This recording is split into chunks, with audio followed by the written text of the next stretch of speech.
ناظرین آئیے آپ کو میں جیل لیے چلتا ہوں. گھبرائیے نہیں، آپ کو فزیکلی نہیں خیالات کے ذریعے لے کے جانا ہے، کیونکہ بات کرنی ہے ایک سزائے موت کے قیدی کی. کال کوٹڑی ہے، قیدی کی آخری گھڑیاں ہیں. اس نے بڑے جرم کیے ہیں، چوری بھی کی ہے، ڈکیتی بھی ماری ہے اور قتل بھی کیے تھے.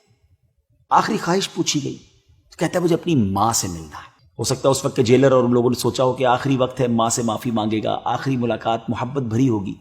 ماں کو بلایا گیا اور جب قیدی اور ماں کی ملاقات کروائی گئی تو ایک عجیب منظر لوگوں نے دیکھا کہ اس قیدی نے جھپٹ کر اپنی ماں پر حملہ کر دیا اور اپنی ماں کو زخمی کر دیا. لوگ بڑے حیران ہوئے، اسے لان تان کرنے لگے کہ تیرا آخری وقت آ گیا اور اس وقت تو اے بدبخت ماں سے معافی مانگی جاتی ہے، ماں سے دعا لی جاتی ہے، تم ماں پر ہی حملہ کر رہے ہو. وہ کہتا ہے کہ میں نے سب کچھ کیوں کیا؟ میں نے حملہ اس لیے کیا کہ میرے یہاں تک پہنچنے کی جو ذمہ دار ہے وہ میری ماں ہے. یقیناً اس نے درست نہیں کیا، لیکن اب ذرا بات سنیے گا اس قیدی کی. کہتا ہے جب میں اسکول میں تھا، چھوٹا بچہ تھا، تو اپنے کلاس فیلو کی کوئی چیز چوری کر کے لے آتا تھا. کبھی پینسل لے آتا تھا، کبھی ربڑ لے آتا تھا. میری ماں مجھے ڈانٹتی نہیں تھی، بعض اوقات تو مسکراتی تھی. مجھے حوصلہ ملا، میں نے محلے میں چوریاں کرنا شروع کی. گھر میں نیا نیا سامان آیا مگر مجھے کسی نے روکا نہیں.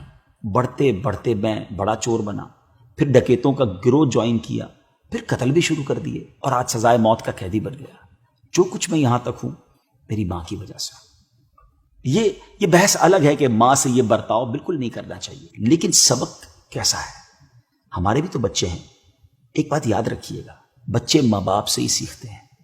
جیسے ماں باپ ہوتے ہیں بچوں پر بڑا امپیکٹ پڑتا ہے.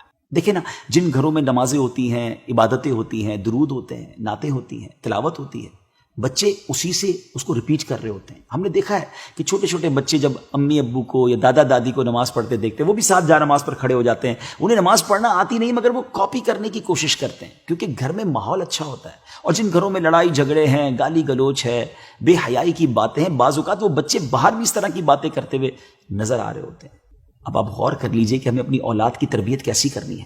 ہمارا قرآن مجید فرقان حمید ہمیں کیا ارشاد فرماتا ہے؟ رب کا کلام فرماتا ہے، یا ایھا الذین آمنوا قوا انفسکم واہلیکم نارا وقودھا الناس والحجارہ.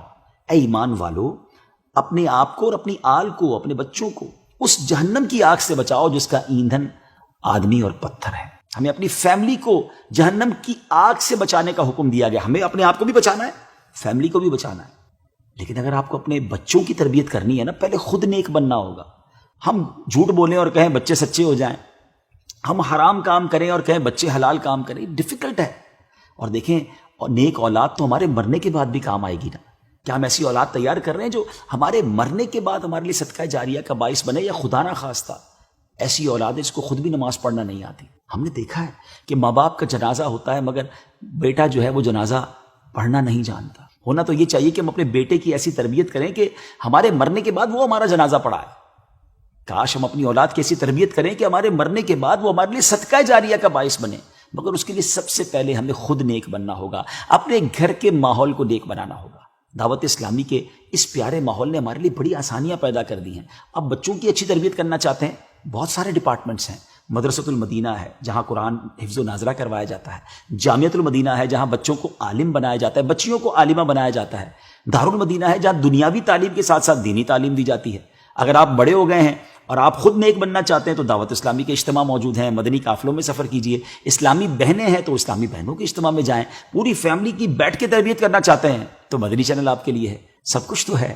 آگے بڑھیے، اپنی اچھی تربیت، اپنے بچوں کی اچھی تربیت کا اہتمام کیجئے، کیونکہ ہم سب نے مل کر جنت میں بھی تو جانا ہے نا. میں رب کریم سے دعا کرتا ہوں اللہ کریم ہمارے پورے گھرانے کو جنتی گھرانہ بنا دے.